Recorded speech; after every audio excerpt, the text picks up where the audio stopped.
बहुत पुरानी बात है।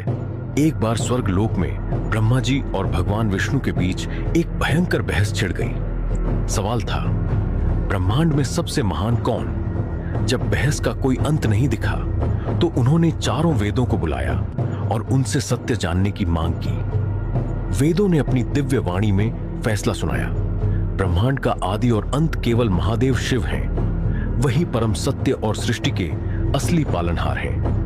वेदों का निर्णय सुनते ही भगवान विष्णु ने अपनी विनम्रता दिखाई और महादेव को श्रेष्ठ मानकर उनके प्रति नतमस्तक हो गए। लेकिन ब्रह्मा जी, उनके अंदर का अहंकार ज्वालामुखी की तरह फट पड़ा।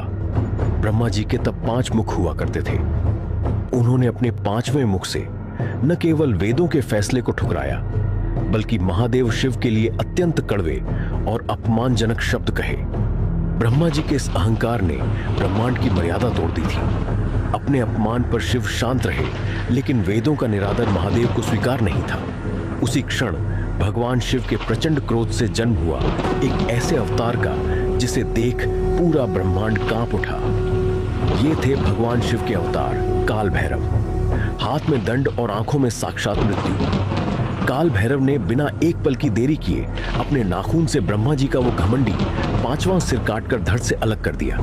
लेकिन जैसे ही सिर कटा, एक ऐसी घटना हुई जिसने काल भैरव को भी चौंका दिया। ब्रह्मा जी का वो कटा हुआ सिर किसी पत्थर की तरह काल भैरव की हथेली से चिपक गया। ब्रह्मा जी का सिर काटना ब्रह्म हत्या का घोर पाप था और अब वो कटा हुआ सिर काल भैरव के हाथ से अलग ही नहीं हो रहा था। क्या काल भैरव इस सड़ते हुए सिर के साथ पूरी जिंदगी बिताएंगे? आखिर क्यों महादेव ने अपने ही अवतार को इस नरक में धकेला? और क्या है वह काली परछाई जो अब भैरव का पीछा करने वाली है? दोस्तों, इस कहानी का अगला भाग इससे भी ज्यादा रोंगटे खड्डे कर देने वाला है। अभी कमेंट में पार्ट 2 लिखें और चैनल को सब्सक्राइब और फॉलो करना ना। तक आपने भाग 1 में देखा कि ब्रह्मा जी का सिर तो कट गया, लेकिन असली नरक अब शुरू हुआ था। वह कटा हुआ कपाल काल भैरव की हथेली से किसी शापित पत्थर की तरह चिपक गया।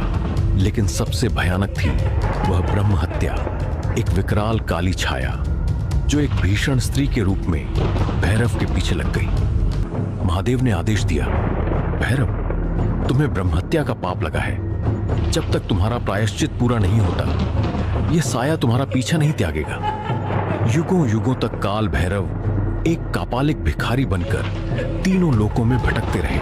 वह जहां भी जाते, वह खौफनाक साया उनके पीछे रहता।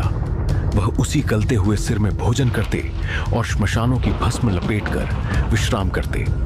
कोई भी उन्हें भिक्षा देने का साहस नहीं करता था। भूख, प्यास और उस विकृत मांस की दुर्गंध। भैरव का यह दंड साक्षात नरक से भी बदतर था। अंत में भैरव महादेव की नगरी काशी पहुंचे। काशी जो शिव के त्रिशूल पर बसी है और जहां पाप का प्रवेश वर्जित है। जैसे ही भैरव ने काशी की पवित्र सीमा को छुआ, वो ब्रह्म हत्या की छाया एक दर्दनाक चीख के साथ जलकर राख हो गई। भैरव ने वहां के एक पावन कुंड में हाथ डाला और वो कपाल जो हजारों सालों से चिपका था, अचानक टूटकर जमीन पर गिर गया। आज उसी स्थान को कपाल मोचन तीर्थ कहा जाता है। भैरव के कठिन पश्चाताप को देख महादेव साक्षात प्रकट हुए और उन्हें आशीर्वाद दिया। शिव ने कहा, भैरव, आज से तुम पूरी तरह पाप मुक्त हो। अब तुम इसी काशी के कोतवाल कहलाओगे। तुम्हारी आज्ञा के बिना यहां यमराज भी प्रवेश नहीं कर सकेंगे।